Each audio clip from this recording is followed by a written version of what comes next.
The work is beyond grueling. Hours on end under the blistering sun, deep in this arid desert in Kutch, at the western tip of India's Gujarat state. All to cultivate the only treasure here, salt. Devabai Sawadia has been working this salt pan since he was a child. He'll one day teach the skills to his grandson too. But Devabai has an edge over previous generations, the ability to harness solar power. These two panels that have completely changed his life. We finally make a profit, he says, after years of toiling. Before the solar panels, there was barely enough money to eat, and not a rupee more. It's solar energy that now powers the pumps digging deep into the bone-dry earth here for the massive amounts of water needed to cultivate the salt. Diesel used to dominate the lives of these salt farmers. Devabai would start the salt season already heavily in debt, borrowing thousands of dollars to buy barrels of the toxin-emitting fuel just to be able to work his pumps. Sputtering machines that ran 24 hours a day, spewing exhaust. Now this one is used only as a backup at night or when it's cloudy. Because of the smoke? The constant smoke from the diesel machines would make us sick and cause us so many more problems, he says, but no longer with solar taking over. Easy, clean, and saving the family thousands. With the diesel pumps stifled, Devabai's wife Jessie Ben washes up in quiet reflection. She's grateful that so much has changed, even if life camping out in makeshift tents in the desert for months on end to harvest the salt pans is still tough.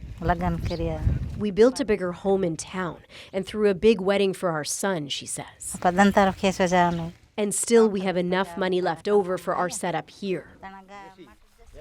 The family is no longer begging for loans from salt traders.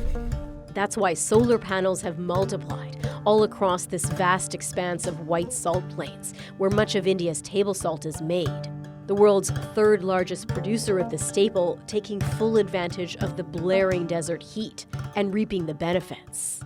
This salt was harvested later than usual, and it's actually better quality, and that was made possible because of the move to solar power. The panels bought with a massive government subsidy from both the state and federal governments that cut the price by 80%. An initiative very much in line with India's push to invest in renewable energy.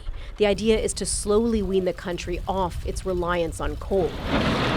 Emphasis on slowly. Delhi has been adamant, despite global criticism, that it will still use the dirtiest of fossil fuels for many years. India needs coal for more than 70% of all the power it generates. So incentives to persuade Indians to switch to solar power are a win for the environment and cost-effective for the government, prolonging the salt season and increasing production. 20,000 rupees for one barrel. Wow. Even so, this NGO worker says it took years of convincing before the authorities signed on. But he persisted, listing the benefits, both financial and social. With diesel generators, the farmers were trapped near their tents at all times, Bharatbhai Somera says, forced to constantly monitor the machines. The region's new reliance on solar power has repaired community bonds, he says, allowing the farmers more freedom of movement. A better life, even if there's still intense hardship and isolation. Farmers camp in rickety tents for the entire 8-month salt season. There are no clinics, no family doctors. And this abandoned bus in the middle of the vast desert is actually a makeshift school. The children tucked inside are so keen to learn, they're quizzing each other before the teacher even arrives. Jerabai the Macha is fully focused on building a better life for his 4 school-age children. I have a new tractor, a new house, a motorcycle, he says, all because I switched to solar panels several years ago.